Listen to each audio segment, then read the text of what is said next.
Sure. I know that your and Angelica's districts are ones that would probably be the focus of gerrymandering in 2021. And how can citizen advocates fight that gerrymandering and prevent it? So that's a really good question. I think that we can start by being proactive and helping to get Democrats to the majority. And, some people will say, well, we don't want Democrats to gerrymander either. And I agree with that. But one of the things that I can say about at least having a majority in one of the chambers in the General Assembly is that that will now even the playing field.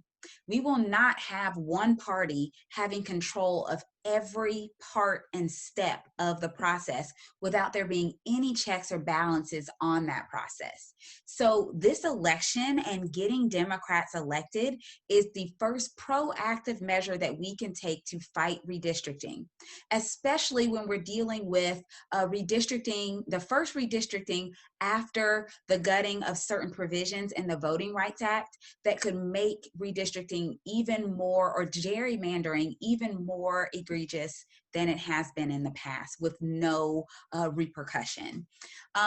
But despite or in spite of the election results, the other way that citizen advocates can fight gerrymandering is to continue to support and educate our legislators on things like independent redistricting.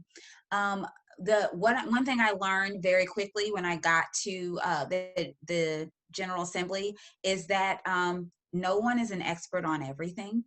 And even I can admit there are certain subjects that I have a really hard time, grasping because it's just not in my wheelhouse. And so that's where it's important for people to hear from you. And so I love what Necessary Trouble has done. I love what Marching Buddies has done. I love that you all come down to the Capitol and you provide information. But that cannot stop. That has to continue. So once the election results is over, or once the election is over and the dust has settled, that is the time before session even starts to begin speaking to people about what you envision for how redistricting should go. And then stay involved, continue to watch the process and see what's going on and call out things that are not going the way they are supposed to go. Because the truth is, regardless of what happens in this election, shenanigans are going to happen. They're going to try to get things through.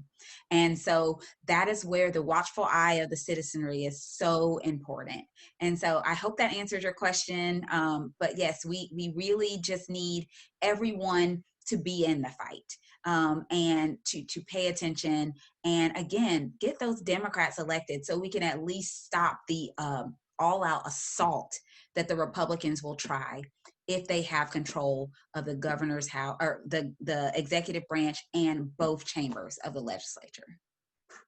And if I may just add on to this, I really second everything Jasmine just said. And that's one of the reasons why the Republicans are targeting our seats so heavily is because they know that they are at the risk of losing the power to redistrict Georgia for another 10 years of red power. And we cannot let them do this. And I just want to tell you, I debated my opponent last week, and the topic of gerrymandering came up, and I said, you know what, both parties do it, and it's wrong for both parties. And he was totally okay with it. So when we don't get a foot in the door by getting the majority in the House, or at minimum get really, really close, we will not have that power, and that will negatively impact the future of Georgia. So that's why it's so important. I have something to add to that too. So end of last year, I was at an event, and my opponent actually approached me, and he had told me, these were his exact words, "I don't know why everybody's making such a big deal about the demographics of our district changing. We're just going to redraw the lines in 2021. So it's not that we're just theorizing. That's absolutely their plan, that they're going to be redrawing district lines come next year.